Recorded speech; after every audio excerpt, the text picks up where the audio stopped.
All right, welcome ladies and gentlemen to this morning's press briefing.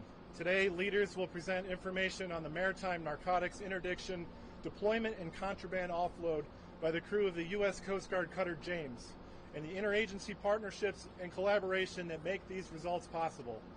With us today is Attorney General Pam Bondi. I spell P-A-M-B-O-N-D-I, U.S. Department of Justice. Federal Bureau of Investigation Director Kash Patel. I spell K-A-S-H-P-A-T-E-L, U.S. Department of Justice. Vice Admiral Nathan Moore. I spell N-A-T-H-A-N-M-O-O-R-E, Commander, U.S. Coast Guard Atlantic Area. Lieutenant General Evan Pettis. I spell E-V-A-N-P-E-T-T-U-S, Military Deputy Commander, U.S. Southern Command. And Captain Thomas Rodzevich. I spell T-H-O-M-A-S-R-O-D-Z-E-W-I-C-Z, Commanding Officer of U.S. Coast Guard cutter James. We will begin with brief statements from these leaders, and then we'll open the floor to your questions. Following the speaker's remarks, we have about 10 minutes, during which media may ask one question and one follow-up to allow for other outlets to have an opportunity. At the conclusion of the press briefing, our public affairs staff will also be available to assist with any follow-on inquiries or further needs. For those unable to join us today, we will publish a press release with imagery and information about the James's interdiction operations later today.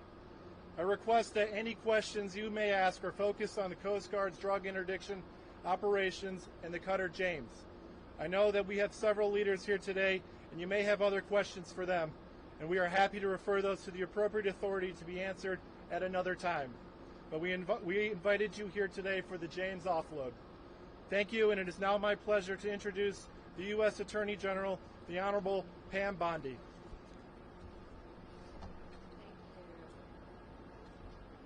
Gentlemen, thank you.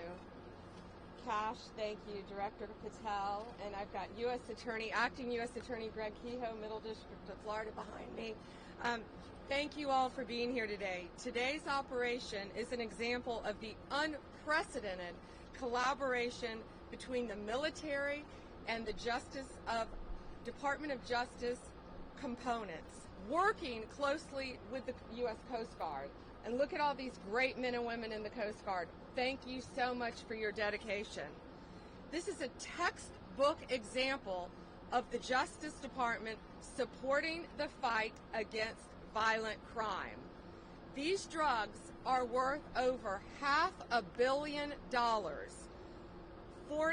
Almost 45,000 pounds of cocaine, pure cocaine, uncut, and 3,800 pounds of marijuana. Congratulations again to the Coast Guard. You have done incredible work, Admiral, and your team, Captain, in securing these drugs. This team, with all the agencies I just mentioned, used drones, aircraft, and ships to interdict the traffickers off the coast of Peru, Ecuador, and the Galapagos Islands. What they did saved countless American lives. Countless lives. This cocaine would have been distributed throughout our country and perhaps throughout our world. 11 separate prosecutions will take place as a result of this, and they will be prosecuted in the Middle District of Florida. These defendants will be held accountable for bringing this poison into our country. I always say if we can save one life, we have done amazing work. And today we have saved thousands and thousands of lives as a result of this incredible cooperation. We believe two cartels, CJNG and Sinaloa, were heavily tied to these shipments.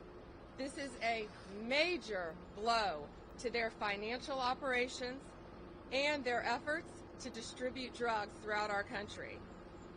It's an example of a prosecutor-led, intelligence-driven approach to stopping these criminal enterprises in their tracks.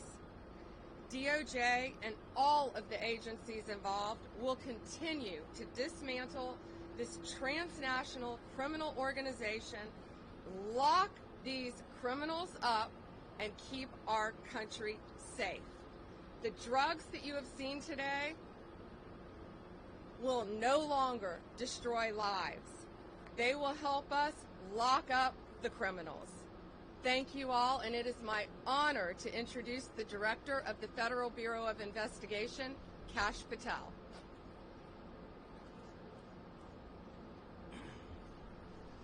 Thank you all for being here. General Bondi, we're here today because of your dedicated leadership to safeguard American lives, because you had the courage to follow President Trump's courage to put our children first and to make sure that the narco traffickers, and make no mistake, this administration has labeled them foreign terrorist organizations because that's what they are.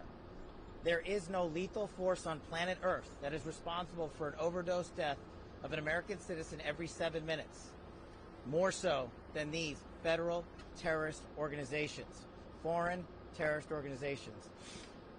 We are humbled to be a part of this Department of Justice, and we are going to continue to safeguard our streets.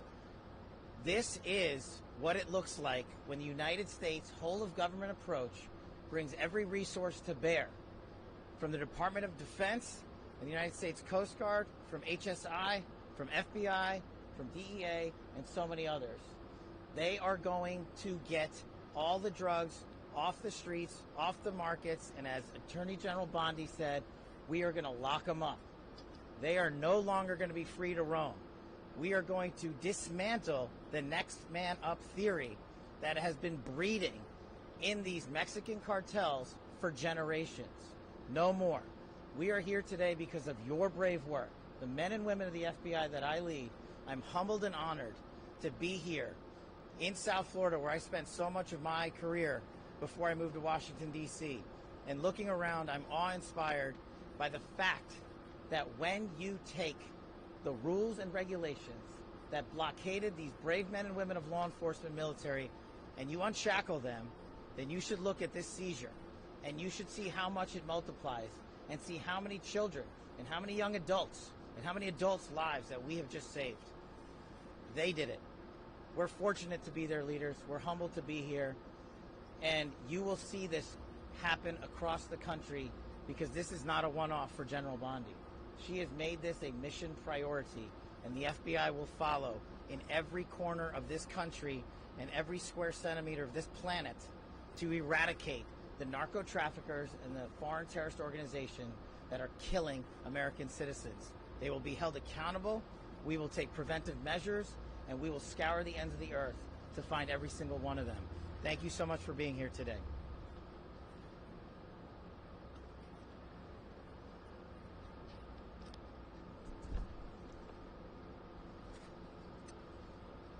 Good morning. We welcome the crew of the James back from a remarkable patrol where they seized $510 million of illegal drugs, that's cocaine and marijuana, that was interdicted at sea before it can reach the U.S. border. So what does that number actually mean?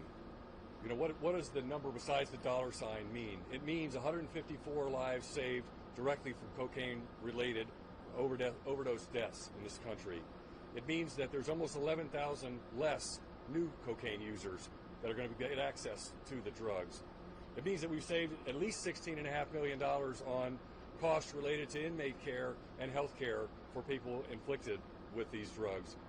And from the Coast Guard standpoint, what this really means is a beautiful ship like the James heralds a new time for us, a new time of assets that impact the United States strategies for countering these cartels in new ways and disrupting the flow of illegal drugs.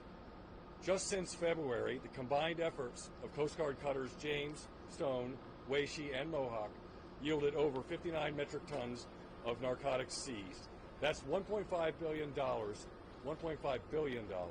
of revenue to the cartels. This success is a team success made possible through the dedication and coordination of our partners in DHS, DOD, and DOJ. Every day, the Coast Guard controls, secures, and defends the border and maritime approaches of this country, proudly serving as part of DHS at all times and as a military service and part of the armed forces. On the water and in the air, the Coast Guard and our partners are on the front lines to fight against these foreign terrorist organizations, including the cartels and other dangerous criminals who seek to traffic bulk cocaine, including illegal fentanyl and other deadly drugs, from entering into our communities. Under our DHS leadership, the Coast Guard has worked diligently to harden and secure the U.S. southern border and maritime approaches. Our message to the cartels is simple. We own the sea. You do not.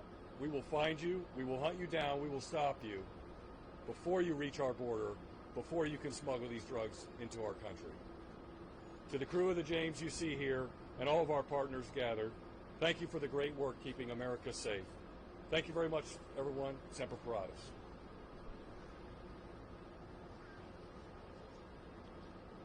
Good morning, ladies and gentlemen. It's a privilege to be here today representing Admiral Alvin Halsey and U.S. Southern Command. And first, I just want to say thank you.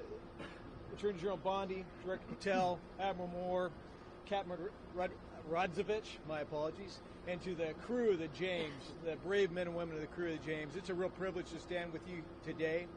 You know, the most fundamental duty of a DoD organization like U.S. Southern Command is to defend the United States against threats and defend her people, defend her Constitution. But this is a threat that by law, policy, design, DoD can't get after alone. It takes a team, and it's a privilege to be part of this team. You've heard the facts of what these amazing men and women have done, what the organizations that these amazing leaders have accomplished. But I just want to say thanks. You know, it is amazing to watch in action the machine that is our government interagency getting after this problem set. I think it starts and ends with the Department of Justice. The intelligence that we get from the prosecutions, the intelligence we get from the FBI, intelligence we get from other sources, tips and cues us to do the DoD detection and monitoring mission, and then we get the actions on the objective from the brave men and women of the James and crews like them to grab those drugs and bring them back for further prosecution and investigation. And it's a virtuous cycle. It's an amazing thing to watch. At Joint Interagency Task Force South in U.S. Southern Command, it all comes together with the addition of 14 interagency partners and law enforcement and defense representatives from 21 partner nations. This is an incredible achievement, an incredible whole of government and partner nation accomplishment. So I'm just proud to be here today and to say thanks to the brave men and women defending our nation. Thank you.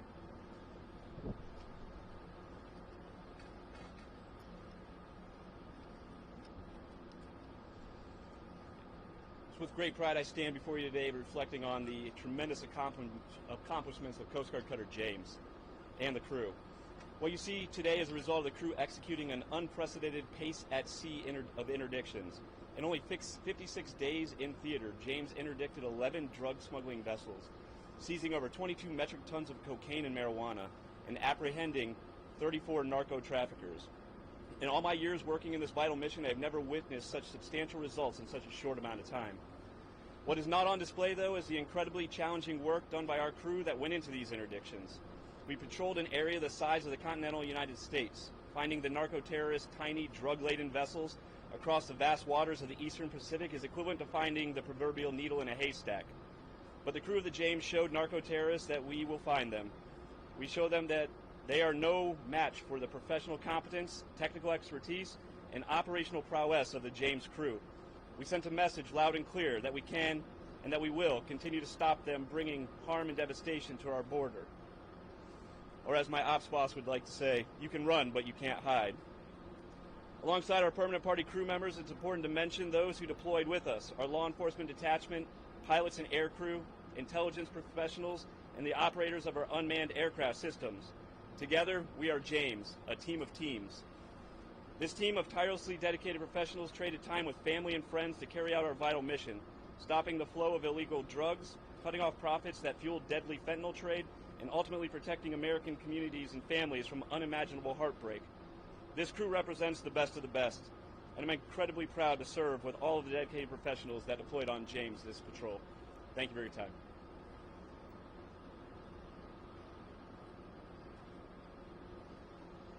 So we have a brief period for question and answer.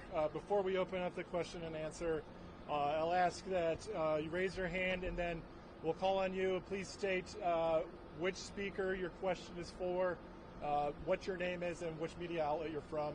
And again, as a reminder, we invited you here for the contraband offload, so please keep the questions on topic related to the interdictions of maritime interdictions of contraband at sea. So with that, I'll ask a first question over here. Yes, sir.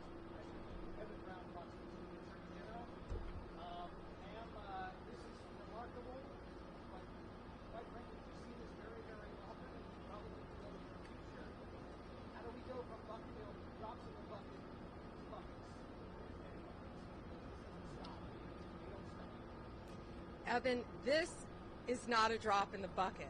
Behind you is $500 million of pure cocaine, uncut cocaine.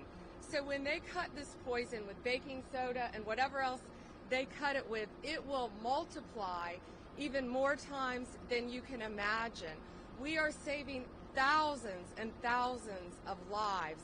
These brave men and women, you know, we often talk about the Coast Guard and General, we talk about all the time our great men and women in law enforcement, in the military, but sometimes I feel like the Coast Guard is overlooked at how incredibly dangerous your jobs are. So thank you again for what you've done and the countless lives that you have all saved today.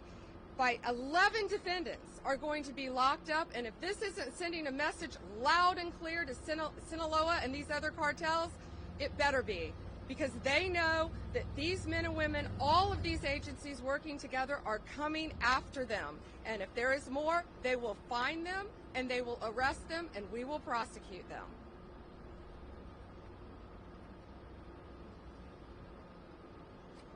Thank you. Next question. General Bondi. If you'll allow me, I do have an on-topic and an off-topic question. On topic, I wanted to ask, can you tell us a little bit more about the 11 defendants who were arrested? Where are they from? What is their role in this operation? And where were these drugs headed? Have we released that? Still sealed, I'm sorry, about the 11 defendants. But they are tied to the two cartels that we mentioned. Okay. And then on the Alien Enemies Act, the Supreme Court ruled this week that the immigrants were being removed or entitled to due process, a chance to challenge their removal. The people who were already deported to El Salvador didn't have that chance. What happens to those people now? Yeah, well, the 261 that were on that, first of all, we're going to stay on topic from here on, but we are talking about the cartels. We're talking about foreign enemies, so I'll gladly answer that. The 261 on that first flight are 261 reasons why our country is safer. They are not coming back. They are staying in a prison in El Salvador. They are not from our country. They are not migrants. They are illegal aliens who are peddling drugs, guns, and illegal money in a very organized way throughout our country. And that's another reason why our country is safer today. Again, we have limited time, so please keep the questions on topic, and we will follow up with our appropriate public affairs staff to make sure that your needs are met. Yes, over here. Hi, Alana Austin with Newsmax. I'm interested in hearing about these cartels. Has this been rattling them internally? Are any of the people being taken into custody cooperating and talking about providing any valuable intelligence to you all, either knowingly or unwittingly from being taken into custody? As the team mentioned, it is changing the dynamic. The threat dynamic is changing, and you're seeing it here because it's a collaboration of law enforcement and military intelligence sharing along with the intelligence community that leads to these types of seizures. And as the General and the Admiral mentioned, in such speed that they have not seen in their careers. So it is more than rattling them. And it's not just this mission that the Department of Justice is leading here. This is one big example that we want to showcase the work of a team-led interagency process. And that's what it is. No one is taking credit for it. Everyone is putting the mission first. And the people that are hearing that message the loudest are the cartels and CJNG and Sinaloa cartels and the others down in the south of the border. But as these brave men and women have mentioned, there is no border that they will not defend. Every border is an operational offensive thanks to this interagency process and the brave folks of JIDF South and Southern Command. All right, we have time for one more question. Yes, over here. I'm wondering, so we talked a little bit about where these individuals are from. They've already been designated as terrorists. That wasn't enough to stop them from trying to move these drugs into the country and come out the head of the snake who's going to grow back several more. So are you thinking about threats or charges towards Mexico for anything that they're doing in the country to our south when it comes to preventing them from moving those drugs into the U.S.? Well, I think this sends a very loud message today, Ali.